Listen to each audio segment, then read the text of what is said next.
Auparavant, on va faire un petit tour du côté du Pays Basque. C'est la séquence produits d'ici. Oui, on peut en Nouvelle-Aquitaine manger du début du repas jusqu'à la fin du repas avec des produits d'ici. Et c'est Françoise qui vous explique tout. Ça va, ma Françoise? Bonjour Christophe, ça va très bien. Installez-vous. C'est quoi ça? Ça, c'est quoi? Ce sont des piments d'Espelette. On va ensemble parler de ce magnifique produit. Qu'est-ce qu'ils sont beaux. C'est une corde magnifique. C'est une corde magnifique. Superbe. Alors la première question qu'on peut se poser, c'est, on est à Espelette, on est en plein cœur du Pays Basque. Pourquoi cultive-t-on du piment à Espelette? Eh bien, ça remonte toujours notre Christophe Colomb, finalement. Le fameux. Voilà, quand il a voulu trouver la route des Indes, eh bien, en allant en Amérique, il a rapporté, il avait des navigateurs basques avec lui à son bord et qui, en rentrant, sont revenus avec des graines plein les poches au Pays Basque. Et au début, ça a été une histoire de femmes, en fait, puisque ces graines, elles les ont plantées dans leur jardin pour la famille. Et puis, c'est devenu une réputation de ferme en ferme et ça s'est retrouvé sur le marché d'Espelette. Et en fait, Christophe Colomb l'avait baptisé le piment d'Inde, le poivre d'Inde d'ailleurs, le poivre d'Inde, et c'est devenu le piment d'Espelette, voilà. Alors, pour ne pas se tromper, pour ne pas être trompé lorsque l'on va à Espelette acheter du piment, le piment d'Espelette bénéficie d'une AOP. Ça, c'est très très important, Françoise. C'est primordial. C'est primordial puisque c'est une garantie absolue pour le consommateur. Donc, il y a 3 produits qui sont AOP. Eh bien, le piment frais, la corde de piment, et puis le piment en poudre. Bénéficie l'AOC en 2000 et l'AOP en 2009 pour les exigences européennes. Alors, on peut consommer le piment avec quoi? Avec beaucoup de choses, beaucoup de choses. Alors, on le consomme surtout en poudre maintenant. On le met en fin de cuisson plutôt, pour garder un petit peu sa saveur. Mais on peut, si on a la chance de l'avoir frais, comme là vous l'avez, vous Christophe. J'adore. Alors on peut le mettre dans un ragoût par exemple au début de la cuisson. Et oui, bien sûr, oui. Ça va avec tout. Mais de l'entrée au dessert d'ailleurs, on fait des desserts avec le piment. Oui, bien sûr, sûr. Avec la mousse au chocolat par exemple, on peut en parler tout à l'heure. Oui, absolument. Avec de la mousse au chocolat. Avec le chocolat, ça va très bien. Oui. Pour produire 1 kilo de poudre de piment d'Espelette, il en faut combien? Il faut 8 kilos de piment frais. Oui. 8 kilos? 8 kilos. Sachant qu'un piment pèse en moyenne 35 grammes, un piment frais. Voilà, donc un pied donne 500 grammes. Ça donne une idée quand même des quantités. Alors on parle du piment d'Espelette, il y a d'autres piments au Pays Basque. Il n'y a pas que celui-ci. Oui, alors il y a 5 autres variétés, effectivement. Pour en citer une, quand même, qui est intéressante, c'est le piquillo de l'Odossa. Qui est connu parce qu'on le voit dans les pots transparents, c'est très beau. On a enlevé la peau et il a une AOP, une AOC depuis 87, lui, ce piment-là, et 4 autres piments. Il y a Guernica, j'ai pas tous les noms en tête, mais le Guindillas de Tolosa et le Cuerno de Cabra.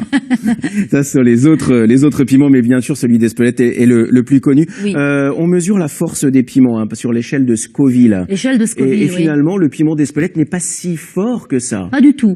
Vous faites bien de le prendre à l'extrémité malgré tout. Il faut pas trop croquer au milieu. Pourquoi? Parce que en fait, le côté pimenté, le composé fort, se trouve au milieu, dans la partie blanche du piment, qu'on appelle le placenta. En fait, c'est pas dans les graines. Souvent, les gens pensent que c'est dans les graines, mais pas du tout. C'est dans cette partie blanche. Donc, si vous croquez au milieu, je suis gentille quand même. Non, mais j'ai goûté, c'est super bon. Non, mais c'est pas plus fort que au bord, ça va. Il faut rendre hommage aux producteurs de piment d'Espelette. L'un d'entre eux est avec nous, c'est Vincent d'Arichon. Bonjour, Vincent. Oui, bonjour. Vous êtes en pleine récolte du piment actuellement, c'est ça? Exactement, oui, on récolte le piment tous les jours. Lorsque l'on produit ce produit-là, qui est un produit phare du Pays Basque, j'imagine qu'il y a une certaine fierté. Oui, totalement. C'est un emblème déjà du Pays Basque. Le piment, il est bien représentatif du Pays Basque. Et puis il est beau, et puis il est bon surtout, en fait. Il est beau, il est bon. Comment vous êtes arrivé à cultiver le piment d'Espelette? Est-ce que c'est une histoire de famille, Vincent? Alors oui, évidemment, dans ma famille, il y avait un jardin, le jardin nourricier, où ma mère plantait les légumes pour nourrir la famille. Et il y avait évidemment du piment d'Espelette. Et donc du coup, connais le piment d'Espelette, voilà, du jardin. Et en fait, ce qui m'a amené à cultiver, à en faire ma profession, c'est que au tout début, quand un groupe s'est réuni sur Espelette pour le défendre et en faire un label, voilà, j'ai été intéressé par ce piment rouge, beau et bon. Il est magnifique, hein. Il est magnifique. On a cette corde là. Alors parfois, on a des idées un peu dingues. La première, ce serait évidemment de consommer du piment à la place des poivres que l'on trouve en dehors de notre pays, parce qu'il peut tout à fait remplacer le poivre.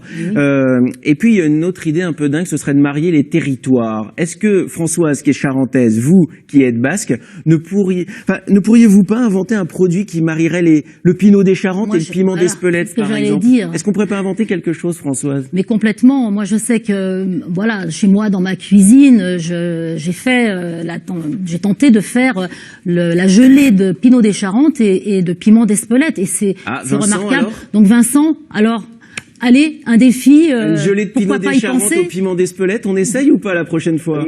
Mais oui, pourquoi pas. Le piment d'Espelette est un exhausteur de goût, donc bien dosé, il peut mettre en valeur le produit de base, en fait, le pinot, donc il peut le... C'est un excellent produit, hein. Voilà. Mais on parle que d'excellence. Je veux dire, ça peut encore le supporter, le mettre en valeur. Et ben voilà. Merci beaucoup, Vincent. Et puis, belle récolte du piment d'Espelette, ça dure jusqu'à la fin du mois de novembre. Et justement, fin novembre, vous serez présent au salon du livre gourmand de Périgueux, 14e édition. C'est du 25 au 27 novembre. Et là-bas, on pourra aller parler piment avec vous, Vincent. Merci beaucoup. Exactement. Merci. Merci, Françoise. On va cuisiner le piment. Je pense que je vais adorer ça. Mais oui. Alors, j'en parlais tout à l'heure avec Kirala David. Vous ne jurez jamais. Vous ne dites jamais de gros mots. Jamais.